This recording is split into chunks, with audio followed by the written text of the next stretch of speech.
This is the Ohio AgNet. The Kalmbach Feed Studios take us to Madison County, just outside of West Jeff, with Jonathan Francis for this cab cam, brought to you by Fennig Equipment. And Jonathan, you're a little far off the road to see what you're actually running, but when you get close up to this green combine, there's a 7 after the S, a brand new 700 series. Tell me about this new machine. So this new machine will be out for Deere in 2018, model year 18 combine.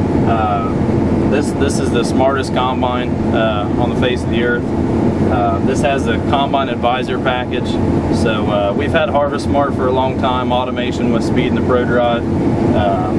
And you know, there's been talk of some yield sensors and stuff. If you look in the grain tank, you'll see 3 dishes for automatic yield calibration. As you see on the screen, we have cameras now. And what those cameras do is the machine monitors those cameras, and we'll use that along with the vision track and automate the machine settings throughout the day. Tell me why that's so important, because obviously you have guys on the farm that maybe only work 2 or 3 times a year just to run this type of gear. So being in precision ag and stuff, you get out on a lot of farms and you get a lot of questions, you know, what other guys got their combine set at? And that's all well and good, but there's a vast variety of operators out there. Some people will set the machine once a day, some people will set the machine once a season, and some people will play with it all day long.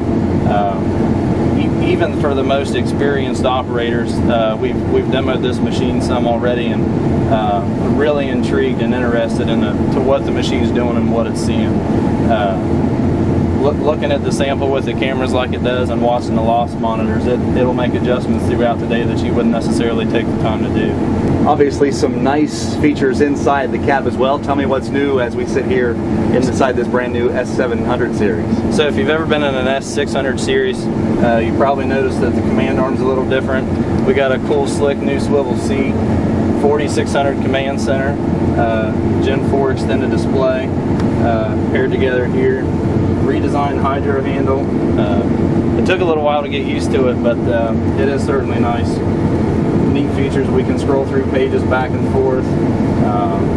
The button orientation's different. We have a customizable shortcut keys here, letter E. On the back side of the hydro handle, there's some more buttons that we can completely customize to whatever we're into, along with other shortcut buttons over here that can be programmed for whatever the customer's needs are. Let's talk about this wheat crop, because there have been some pleasant surprises, and farmers are getting in and finding it may not be as bad as they thought, or maybe the frost damage wasn't as extensive. What kind of crop are we looking at here? So everything that I've seen this year, everybody's fairly pleased with their wheat crop. This wheat here, haven't taken any to town yet, so I'm not sure about the test weight, but it's anywhere from 15 to 17% and running right about 100 bushel. Jonathan Francis running a brand new, only about 30 of them in the country right now off the assembly line from Moline, Illinois. It's the John Deere S700 series.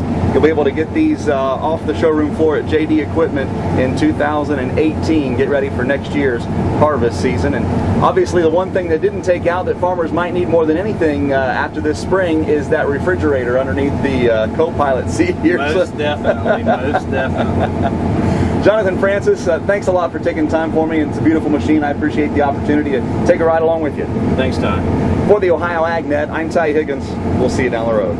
Hi, I'm Adam Fennig, and thanks for tuning in to this Ohio AgNet cab cam brought to you by Fennig Equipment. Today we're going to talk about some of our Valmar cover crop seeding products and how they can benefit you and your operation. Right now we've got a Valmar 1655 here mounted on a Salford vertical tillage tool. You can use this to incorporate cover crops, you can sow wheat with it, and even beans as well. It's a nice unit to run post-wheat harvest for an early growth stage, or also after beans or corn in the fall if you want to use maybe a winter kill product or whatever you'd like to seed with it. It's extremely good on those smaller grains. So what we've got here is our Chariot pull type model. So you can pull this behind your field cultivator or vertical tillage tool. This unit does not mount on the actual vertical tillage machine versus the one we were just at mounts on your machine. So we've got several different options, and they're extremely versatile in how they mount and work on your machines. And if you'd like to find more information on our Valmar cover crop seeders, you can view us on YouTube or visit our website at www.fennigequipment.com So thanks for tuning in to this Ohio AgNet Cab Cam.